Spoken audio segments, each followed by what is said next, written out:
મહેસાણા જિલ્લાના વિજાપુરના વજાપુર ગામના ખેડૂત રામાભાઈ પટેલ કે જેઓ આજે પ્રાકૃતિક ખેતીના જીવંત ઉદાહરણ બની ગયા છે. તેઓએ રાસાયણિક ખેતી છોડીને છેલ્લા 2 વર્ષથી હળદરની ખેતી ચાલુ કરી છે, જેમાં આ વર્ષે 500 કિલો જેટલું ઉત્પાદન મળે તેવી આશા છે, જેનાથી તેઓ 1 લાખથી વધારેની આવક મેળવે તેવી તેમની ગણતરી છે. આ ઉપરાંત મગફળીમાં પણ અન્ય ખેડૂતો કરતાં તેમને સારો ફાયદો રહ્યો છે. મારું નામ પટેલ રામાભાઈ શંકરભાઈ, ગામ વજાપુર, તાલુકો વિજાપુર, જિલ્લો મહેસાણાનો વતની છું. હું છેલ્લા 10 વર્ષથી પ્રાકૃતિક ખેતી કરું છું અને ગઈ સાલથી મેં 40 કિલો હળદર વાવેતર કરેલું અને એમાંથી સારું લાગ્યું એટલે આ વર્ષે 2.5 કટ્ટા જેટલું વાવેતર એટલે લગભગ 100 કિલો જેટલું વાવેતર કરેલ છે અને એમાંથી લગભગ 500 કિલો મને હળદર મળે એવું લાગે છે. અને એ ગણતરી રાખતો પાવી ગાણી વાવેતર કરેલું તો એ પાવડર હું લીલી વેચવાનું ગણતરી રાખું છું. 70 રૂપિયાનો એવરેજ ભાવ મળી રહ્યો તો મને લગભગ 7,35,000ની હળદર થાય એ પાવી વીઘાની.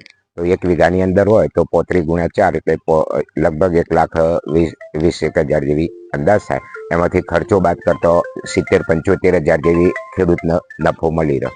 બરાબર.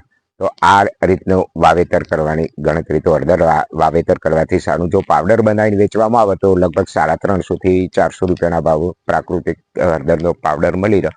તો લોકો તૈયાર થાય ખાવા તો એમાં પણ સારું એવું. તો પાવડરમાં લગભગ 20 કિલોમાંથી 3.5 કિલોને એવરેજ પાવડર થાય. તો એનો ભાવ પણ આપણને ગણતરી જો મળે તો સારી એવી આવક રહે.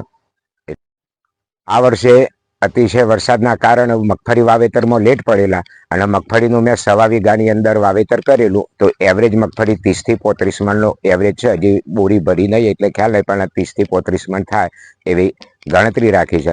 એમાંથી તમામ તેલ કાઢવાનું છે. એમાં મારા ઘેર 8-10 ડબ્બાની જરૂર છે. બાકીનું વધે એ બજારમાં ડબ્બા વેચવાની તૈયારી છે. એવરેજ ભાવ એના 4,042ની ગણતરી વેચાય તો પણ આપણને નફો રહેશે. અને પ્રાકૃતિક ખેતીની મગફળીની અંદર આ વર્ષે જોતો તો પાણીનો ભરાવો ના થવાથી એનું ઉત્પાદન સારું રહ્યું, એનો પાલો પણ જળવાઈ રહ્યો. બીજા ખેતરોની અંદર રાસાયણિક પદ્ધતિમાં વાવેતર કર્યું તો એમાં ઘેરું ટીકાનો રોગ આવવાથી પાન હતો એ પાલાનો તૂટી ગયેલો અને ખરી પડ્યો. આની અંદર એવું બનાવ નથી બન્યો અને સારું એવું બીજા ખેતરો કરતો આની અંદર ઉત્પાદન પણ સારું મળેલ છે. 1 એકર જેટલા વિસ્તારની અંદર હું પ્રાકૃતિક ખેતી કરું છું. તેની અંદર હું શિયાળાની અંદર ઘઉંનું વાવેતર કરું છું અને એ ઘઉંની અંદરથી એવરેજ 60 મણના એવરેજ વીઘા ઉતારો મળી રહે છે અને એમાંથી મારા ઘેર ખાતો બાકીના ઘઉં વેચું છું તો એનાથી મને સારું નફો મળી રહે છે. બાકી ઘઉંની અંદર પિયત પાણીનો ખર્ચો, વઢાઈનો ખર્ચો, લેવાનો ખર્ચો અને ખેડૂતને વાવેતર કરવાનો ખર્ચો, બાકી કોઈ ખાસ ખર્ચા પડતા નથી.